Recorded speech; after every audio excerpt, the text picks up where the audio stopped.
Welcome to The Cap, where we are here to speak with college reps and other professionals in the field of college admissions to help answer all your questions and guide you through every step of the process. So if you're serious about college admissions, you've come to the right place. Are you ready? Let's talk about it. And now, here's your host, Dr. John Durante. Welcome to The Cap, the College Admissions Process Podcast. I am your host, John Durante, and it gives me great pleasure to welcome back Dr. Shaan Patel, who's the CEO and founder of Prep Expert. Now, Dr. Patel was with us for episodes 141 and 186, so it's an honor to have you back, Shaan. And by the way, thank you so much to you and to Prep Expert for being the College Admissions Process Podcast title sponsor. It's awesome to have you. How you doing, Shaan? I'm doing great. Thanks for having me again, John. It's always a pleasure and honor to be on the College Admissions Process podcast. And it's even more of an honor that Prep Expert could act as the title sponsor. We think it's the perfect partnership for parents and students who are looking to up their college admissions game through our online test prep, SAT and ACT courses. We're just so excited. So for parents who want to find out more, you can head to prepexpert.com, but we'll talk more about it throughout the pod today. Yeah, I'm equally as excited. And I remember back, Shaan, in 2016, way before I even started the College Admissions Process Podcast, I was watching a show that I'm sure a lot of people have heard of. It's called Shark Tank. And there you are. The sharks are definitely giving you a hard time. But in the end, you made the deal with Mark Cuban, which was great. And at that point in time, obviously, because I'm a high school principal, I felt the connection. And who knew that years later, we would be here working together and recording another podcast episode. So again, I welcome you and I look forward to many great things. So Shaan, the last time we discussed, of course, the shift to the digital SAT. Can you provide any other updates or new insights into how students can best navigate this transition? Yeah, the digital SAT was a big transition back in 2024 when we went from paper-based to digital. I think there was a lot of hesitation around parents and students of that big change because many parents feel like their students don't do well with online tests. Now, there was some good news with the digital SAT. It's a lot shorter exam. You have more time per question. The reading passages are shorter. They give you a Desmos calculator for all sections. So there's a lot of benefits to it. But now, it's been over a year since the digital SAT has been out and the results are in. It is not an easy exam. And the reason for that is because of the adaptive nature of it, meaning that if a student scores well on the first math module or first reading and writing module, the second module is going to have harder questions in order to get those top scores. Now, the adaptive nature is not the only reason that it is not an easy exam. Because there's so few questions, there's only 98 questions on the entire exam. There's a very steep curve. So you can only miss a handful of questions if you want those top scores. So, the verdict is in. The SAT is still a difficult exam. You got to prep for it, and you have to prep with new materials. I still see parents and students who are trying to use old SAT prep books or courses that are for the paper-based SAT, and that just doesn't work because the new digital SAT is a brand new format, brand new curriculum, brand new question types. It's not easy, which is why our students at Prep Expert spend 60, 70 hours in an online SAT course prepping for this exam. And we've seen tremendous results. We still see students gaining 300, 400 points in just 6 weeks online with us after being taught from our 99th percentile instructors in live online classes twice a week, and then taking those diagnostic exams, learning tons of strategies to ace this exam. You got to do it. You're not going to learn it in your high school math and English classes. And I don't blame high school math and English teachers. It's not their job to teach towards the test. But your student has to learn it because tests are important. As we know, a lot of the top colleges have reinstated SAT and ACT requirements. I'd say most of the top 20 at this point.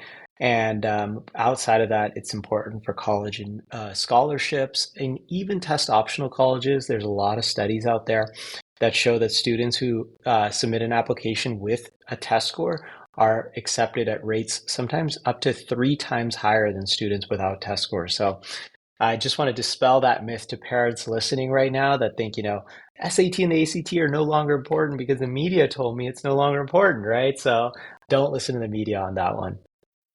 Well, we appreciate that. And then both of them, the SAT and ACT, are definitely not easy exams. And I appreciate you talking about the adaptive nature of it, Sean. And many students, and of course their families, find standardized test prep really overwhelming. What's your advice for parents and students who are just beginning their test prep and college admissions journeys? You're totally right. Many parents and students find test preparation overwhelming because the industry for dozens and dozens of years was a very, I want to call it, boring and formulaic industry. The curriculum was written by these like PhDs in math and PhDs in reading, and there wasn't anything interesting or about it. What's really unique about Prep Expert is all of the curriculum, all of the strategies were written by me, and I was an average student myself, just like probably I was a little bit above average when it came to high school, but I was a really bad standardized test taker. And when I first came to it, I had a lot of test anxiety, only scored average on the first SAT. Parents didn't go to college in the United States. They were immigrants, didn't know the first thing about it. So the fact that a student like that has written all the curriculum for other students, it makes it so much more relatable. I mean, I have dozens of strategies that I teach students that I used in high school on how to study more effectively, how to memorize better, how to set goals, how to do time management when studying. And all of these extra things I put into the courses in my curriculum, you'll be so surprised. We have parents and we have students especially that say, this SAT course was really fun. Like, when have you ever heard that before, And so it's really, really rewarding to see that, students not only learn about the SAT and the ACT in our courses, but they learn how to study, how to manage their time, how to be more successful by setting goals. And that's what makes it way less overwhelming than a traditional test prep course. And, Sean, in previous episodes, you mentioned the kiss of death phrases for SAT writing. So, can you share an example and explain why avoiding these is so crucial? Yeah, so this is a perfect example of like what makes our SAT prep course fun. Like one of the strategies I developed for students is to avoid what I call kiss of death phrases, meaning phrases that if you see them in an answer choice on the SAT, the ACT, or even the PSAT, you can automatically mark it as incorrect because you know that's not going to be the right answer. A classic kiss of death phrase on the grammar section or writing section of the SATs and the ACTs is going to be the word being, BEING. If your student sees that on an answer choice, on a grammar question, on a standardized test, mark it as incorrect. It's not going to be the right answer. It's the kiss of death for that answer choice. Why? We get into it more in the courses, but basically it's because it creates passive voice constructions, and active voice constructions is basically what testing companies prefer. I'm not going to get into the details of that right now and bore parents, but if you remember that simple word or simple rule, being is the kiss of death for grammar questions. I mean, boom, your student, just by listening to 2 minutes of this podcast, has now learned a strategy that will give them an advantage on standardized tests. I'm not saying being is going to show up, 15 times, but even if it shows up 2 or 3 times on your student's test, that's 2 or 3 more questions that they're likely to answer correctly that they wouldn't have been previously, right? So it's little tips, tricks, strategies to game the exams like that that will give your student a massive advantage over time when they learn hundreds of these types of tips, tricks, and strategies in our live online SAT and ACT courses at Prep Expert over other students who have never prepped for these exams. Well, we appreciate that. And it goes to what you were saying earlier that despite the curriculum that a student is taking in their high schools are not really teaching to the test, right? To the SAT or the ACT. So these strategies are certainly very important to help students get, frankly, the best scores that they can. Now, in the last episode, you shared speed reading strategies for the SAT reading section, Sean. How can students effectively practice these strategies without sacrificing comprehension? Yeah, so this is really key. One of the biggest, I want to say, challenges that many students have on the reading section of both the SAT and the ACT, as well as the PSAT, is just finishing the sections on time because you have this long passage, and then you have to answer questions associated with it. So what I typically recommend is to get the main idea of the passage down first. The main idea is basically going to be in the first 1 to 3 sentences. And if you understand the main idea, that makes it a lot easier to answer the question correctly because you don't have to go through all the details of the passage.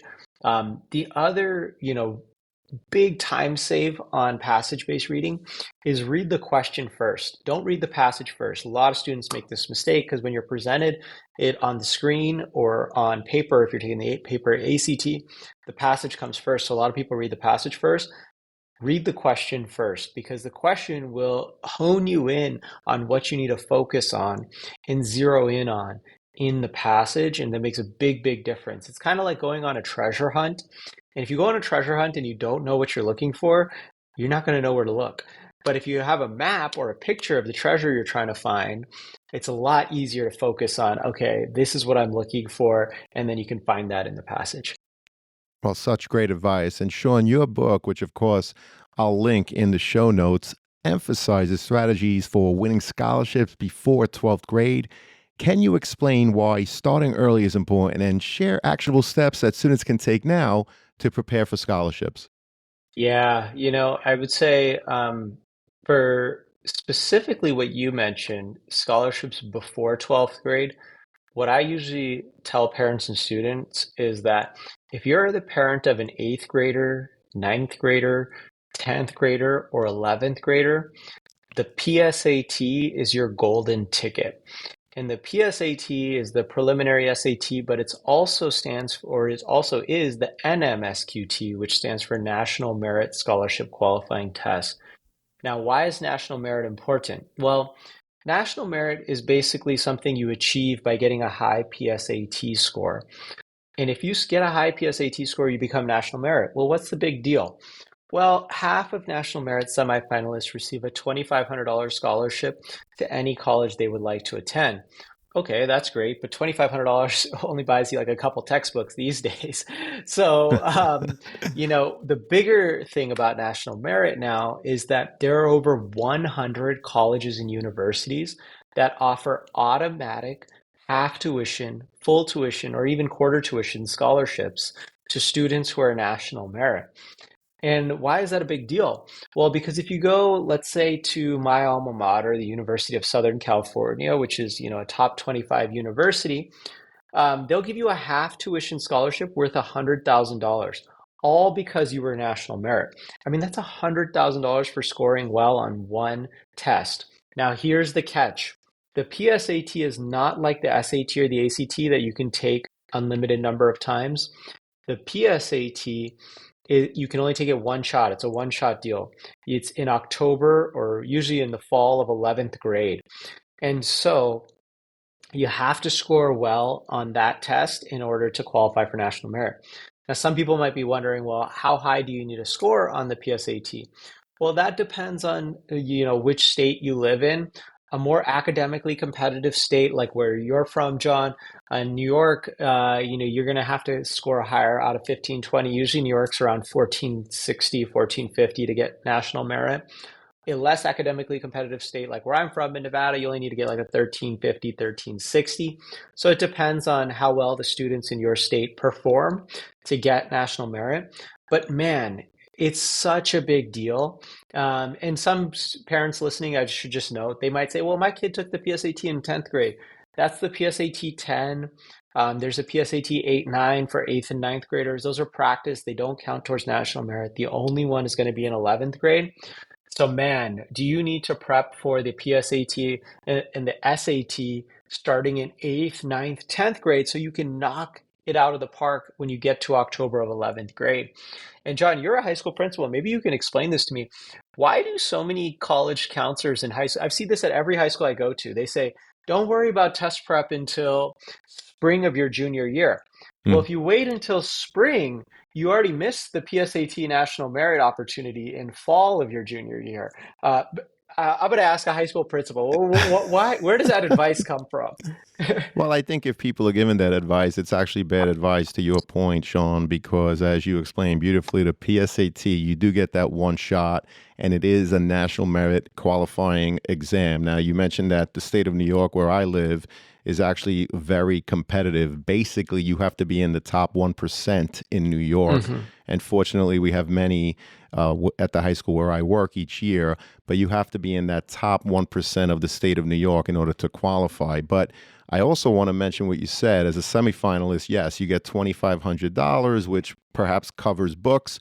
But more importantly, many colleges offer separate scholarships through the National Merit Program. So, to your point, it is so important to take it, so important to be prepared and start studying for it early so that you give yourself the best possible chance, number one, to do well on the PSAT, but it's also a foundation for the SAT and perhaps even the hmm ACT later on. So those are all great points, and we appreciate that, Sean. So I was curious, how else does Prep Expert ensure that students don't just learn the material, but also master the test taking strategies needed to succeed, especially in that digital format, Sean? Yeah, there's so many aspects of the Prep Expert Digital SAT and our new ACT courses that I'm so proud of that helps take students to the next level. So just to name a few, one, Prep Expert only hires 99th percentile instructors. So every instructor has basically scored 1500 or above on the SAT. Many of them have gotten perfect scores, or 32 out of 36 on the ACT, many with perfect scores. You're not going to find another test prep company out there that has such stringent requirements for their instructors. On top of that, it's not just that they scored high. We literally have them audition and make sure that they can communicate material effectively to students and really teach it well. So you're going to find instructors who are dynamic, who can speak well, who can emphasize and make test prep fun, and they're masters of the material. Like it's pretty rare to find these kinds of people. I love our instructors. If you go to another test prep company, they're usually going to push like some kind of self-paced module, or like Khan Academy is, just learn on your own. I think there's still a magic that happens between a live instructor and a student. It just focusing on your particular weaknesses is a huge one. So speaking of weaknesses, one of the really unique things we've developed at Prep Expert that's available to all of our students in our courses is we now offer AI tutoring as well. So we literally have, you can input any question. You can take a picture of any SAT or ACT question, and it'll show you a video AI tutor so that you literally write on the question exactly how to solve it. It's a really cool new feature we're offering all of our Prep Expert students.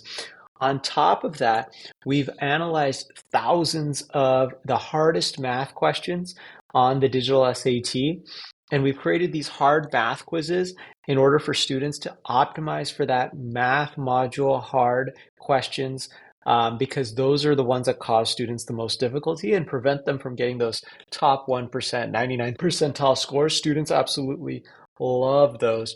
And then, of course, you can always have me as your instructor, which is really cool. So we offer some programs where I'm actually teaching the courses. I usually do one live course in the summer in July and August, and then I teach one video course as well.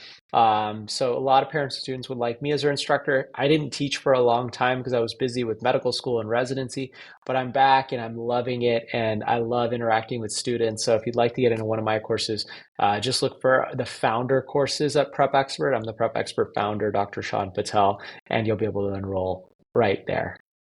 Well, that's terrific, Sean. Thank you again for that overview. And could you just elaborate a little bit more on the AI tutoring? I think that's amazing. Are you saying that you could take a photo of a problem, upload it, and all of a sudden you get a video explanation of how to solve the equation? Yeah, it's really cool. We partnered with some amazing developers to put this together. Basically, ChatGPT is great. Google AI is great. But what happens is when you put a problem into those AI tools, you just get a chat-based solution. So you have to do a lot of reading to kind of figure it out. What I wanted to do is I know that many students learn visually. So we worked with developers to literally put together a video playback and it'll cross out on the math question. It will write out the equations. It'll cross out answer choices on the reading questions and solve it just like a real tutor would in front of you. And you can do that with any SAT or ACT question, which is really, really cool.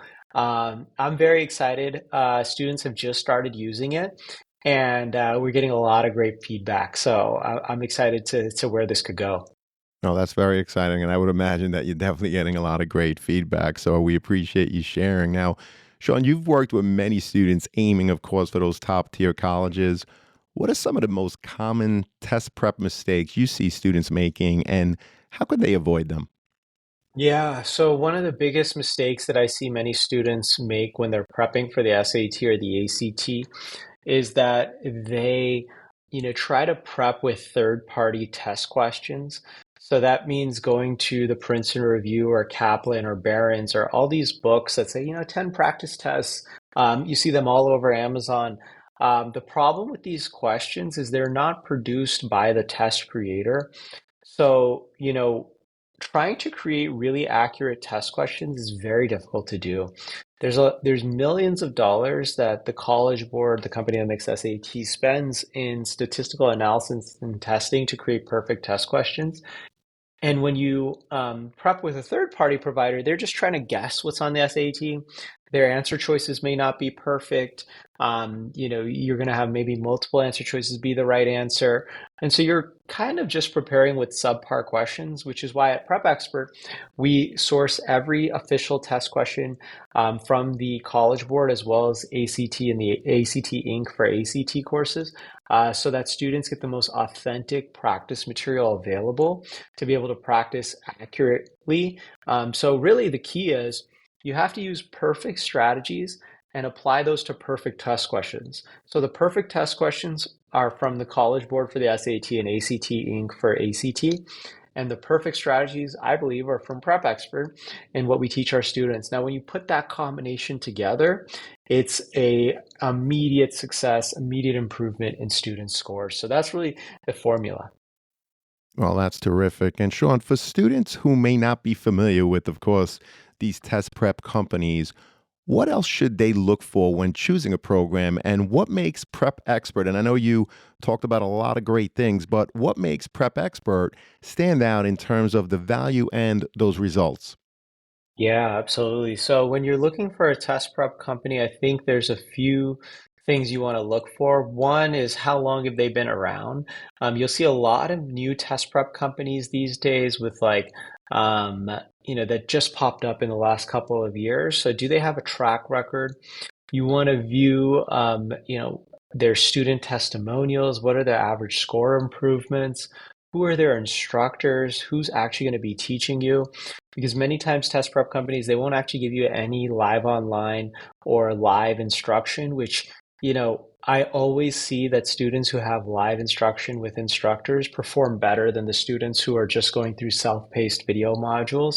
Now, unless you have a really highly motivated student who's going to go through every video module and take notes on it and be able to self-correct, but that's pretty rare.